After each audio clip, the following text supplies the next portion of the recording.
The street was quiet at first, just another evening in Minneapolis. Cars passed, people walked by, life went on. No one knew that in a few minutes the world would stop. George Floyd was 46 years old, tall, calm, soft-spoken. He was a man who had known struggle.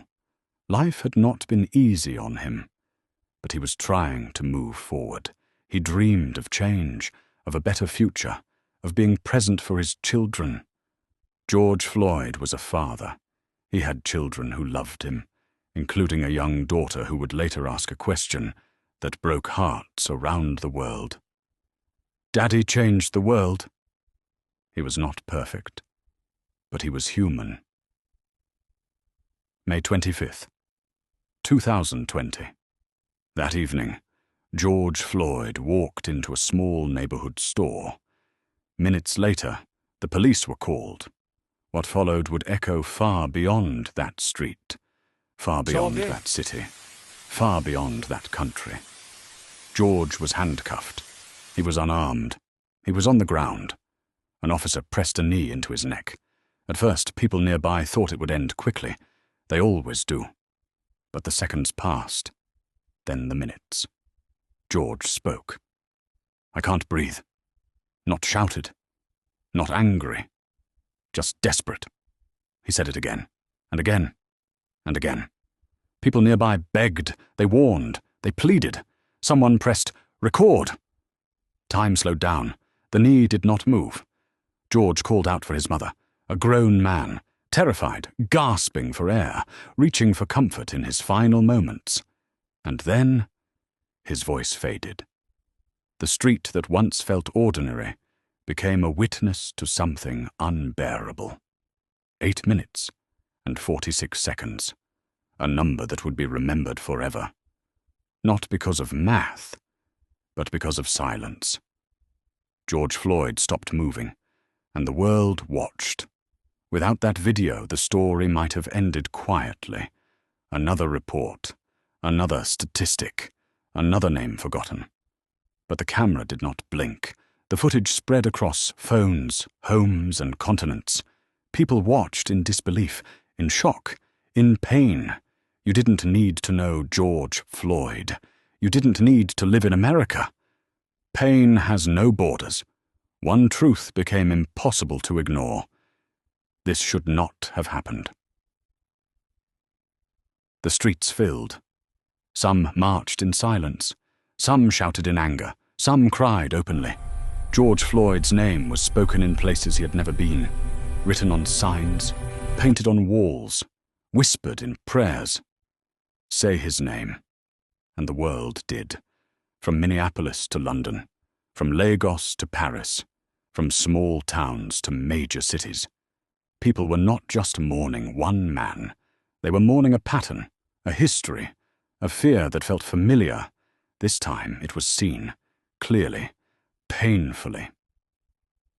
Before the headlines, before the protests, before the name became a symbol, George Floyd was a man. He loved music. He loved basketball. He loved his children. Friends described him as kind, gentle, protective, someone who helped others even when he had little himself. He was someone's father, someone's son, someone's friend. He mattered. And that is what made the loss so heavy. The officer responsible was arrested, and once again, the world waited. People asked difficult questions. How did this happen? Why did no one stop it? How many times had this happened without a camera? In April 2021, a verdict came.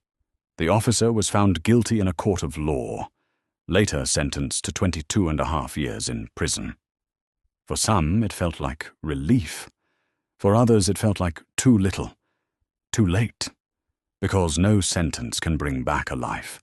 No verdict can return a father to his children. But it meant something important. For once, accountability was real. The world was paying attention. George Floyd did not plan to change the world. He did not know his final moments would ignite a global movement. but his death forced millions to confront uncomfortable truths about power, about silence, about whose lives are protected. It started conversations in homes, schools, and governments, conversations that could no longer be avoided. George Floyd's story is painful, but it is also a reminder that life is fragile, that dignity matters, that every breath matters. His name became more than a headline. It became a call for accountability, a call for humanity, a call to never look away again. This is not just George Floyd's story. It is a human story, one that asks us all a simple question. What kind of world do we want to live in?